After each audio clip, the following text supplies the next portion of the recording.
मेरे सभी दोस्तों को मेरा प्यार भरा नमस्कार। मेरा नाम है मोहित जैन और आज के इस लेक्चर में मैं आप सभी का तहे दिल से स्वागत करता हूं, इस्तकबाल करता हूं। दोस्तों, आज के इस लेक्चर में हम C++ के एक ऑपरेटर की हम बात करने जा रहे हैं जिसका नाम है स्कोप रिजोल्यूशन ऑपरेटर। बड़ा ही काम का ऑपरेटर है ये। आगे चलकर हम इसके कई सारे यूज़ देखेंगे, पर आज के इस लेक्चर से हम इससे मुखातिब होने जा रहे हैं। बस हम इसका आज एक परिचय लेंगे, एक छोटा सा एग्जाम्पल हम लेंगे जिसके ज़रिए इसका एक यूज़ हम समझने की कोशिश करेंगे। इसके और भी यूजेस हैं जो हम आगे जाकर देखेंगे। तो चलिए दोस्तों, नज़र डालते हैं स्कोप रिजोल्यूशन ऑपरेटर के ऊपर। अब साथियों, जैसा कि आप लोग बोर्ड पर देख सकते हैं, इस समय एक छोटा सा प्रोग्राम हमने लिखा हुआ है। इस प्रोग्राम के ज़रिए हम स्कोप रिजोल्यूशन ऑपरेटर के इस्तेमाल को समझने की कोशिश करेंगे। आखिर स्कोप रिजोल्यूशन ऑपरेटर की यहाँ ज़रूरत हमें किस तरह की परिस्थितियों में पड़ सकती है, किस तरह की सिचुएशंस में हमें स्कोप रिजोल्यूशन ऑपरेटर को इस्तेमाल करने की ज़रूरत पड़ सकती है। सबसे पहले तो साथियों, आप स्कोप रिजोल्यूशन ऑपरेटर का सिंबल एक बार देख लीजिए। तो यहाँ अगर आप अपनी नज़रें इनायत करेंगे तो आप पाएंगे कि यहाँ पर आप देख सकते हैं ये स्कोप रिजोल्यूशन ऑपरेटर है। दोस्तों, ये इसका सिंबल है। 4 बिंदु आपको ये 4 डॉट्स नज़र आ रहे हैं, यानी कि 2 बार कॉलन है ये। तो ये स्कोप रिजोल्यूशन ऑपरेटर का सिंबल है साथियों।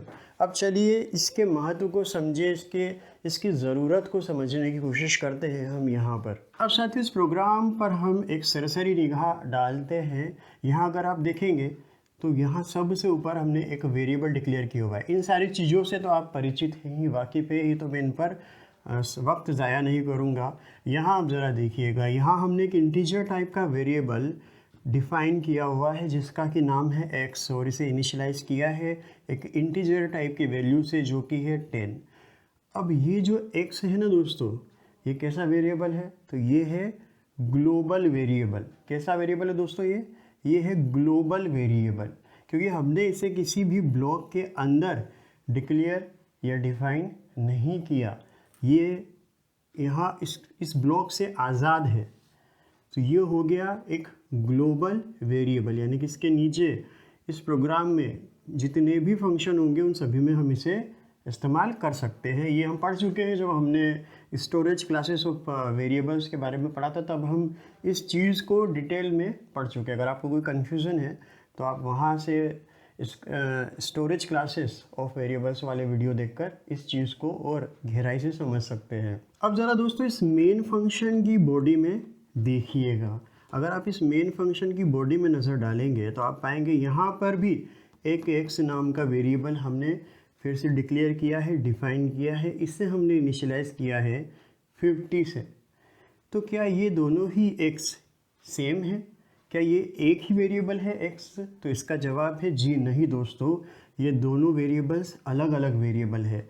ये ग्लोबल वेरिएबल है, ये लोकल वेरिएबल है। इसे मेमोरी में एक अलग जगह मिलेगी, इसे मेमोरी में अपने अलग 4 बाइट मिलेंगे, इसका अपना एक एड्रेस होगा। और इस लोकल वेरिएबल को मेमोरी में अलग जगह मिलेगी, इसको 4 बाइट का स्पेस इसके लिए अलग से अलोकेट किया जाएगा, इसका अपना एक अलग एड्रेस होगा।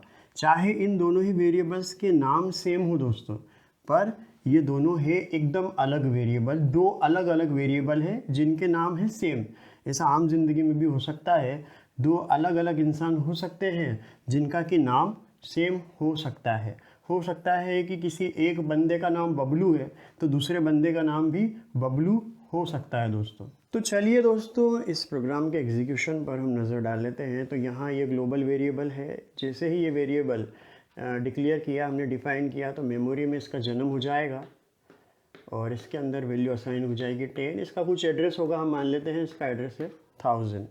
अब आते हैं हम मेन फंक्शन के अंदर। अगर मेन फंक्शन के अंदर आप निगाहें डालेंगे तो यहाँ पाएंगे कि एक इंटीजर टाइप का वेरिएबल है x। इसके अंदर हमने वैल्यू असाइन की हुई है 50। ये ऑटोमेटिक स्टोरेज क्लास का वेरिएबल है, ये लोकल वेरिएबल है।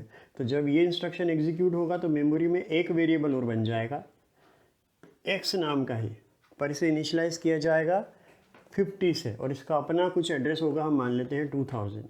तो यहाँ आप देख सकते हैं ये दोनों अलग अलग वेरिएबल है, नाम इनके सेम है। अब आते हैं यहाँ पर। अब इस सी आउट पर नज़रें डालिएगा दोस्तों, जब ये इंस्ट्रक्शन एग्जीक्यूट होगा तो x की वैल्यू प्रिंट होगी।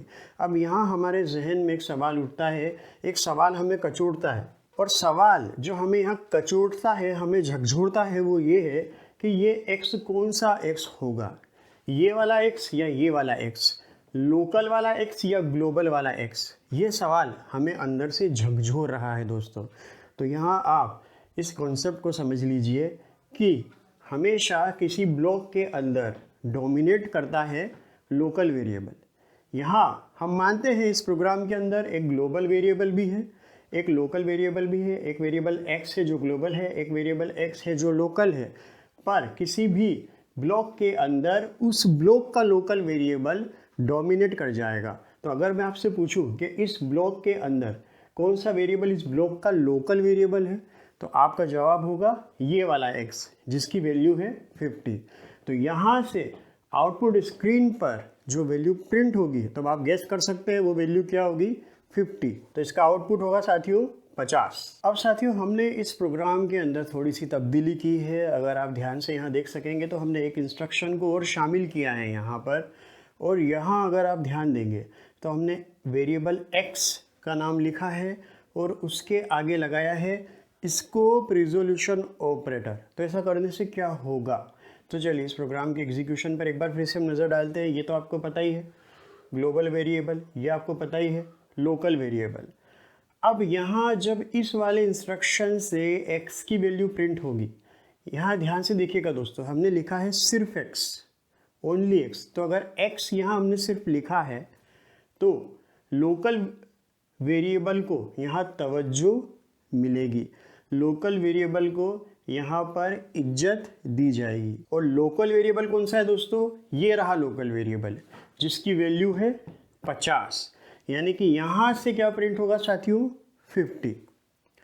अब हमारे मन में जो सवाल उठा था, जो सवाल जो हमारे जहन में खलबली मचा रहा था, वो ये था कि ग्लोबल वेरिएबल का नाम भी x है, लोकल वेरिएबल का नाम भी x है, और अगर कभी हमें खुदा ने खास्ता इस मेन फंक्शन के अंदर ग्लोबल वेरिएबल को एक्सेस करना पड़े तो फिर हम कैसे एक्सेस कर पाएंगे भला, ये सवाल हमें परेशान कर रहा था।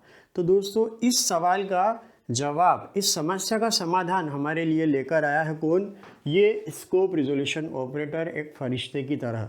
अगर आप यहाँ ग्लोबल वेरिएबल वाले x को एक्सेस करना चाहते हैं तो क्या लिखिए, x और उसके आगे लगा दीजिए स्कोप रिजोल्यूशन ऑपरेटर। इसका मतलब अब कौन से वाले x की वैल्यू यहाँ पर प्रिंट की जाएगी, कौन से वाले वेरिएबल x को यहाँ एक्सेस किया जा रहा है साथियों, तो वो है हमारा ये ग्लोबल वेरिएबल।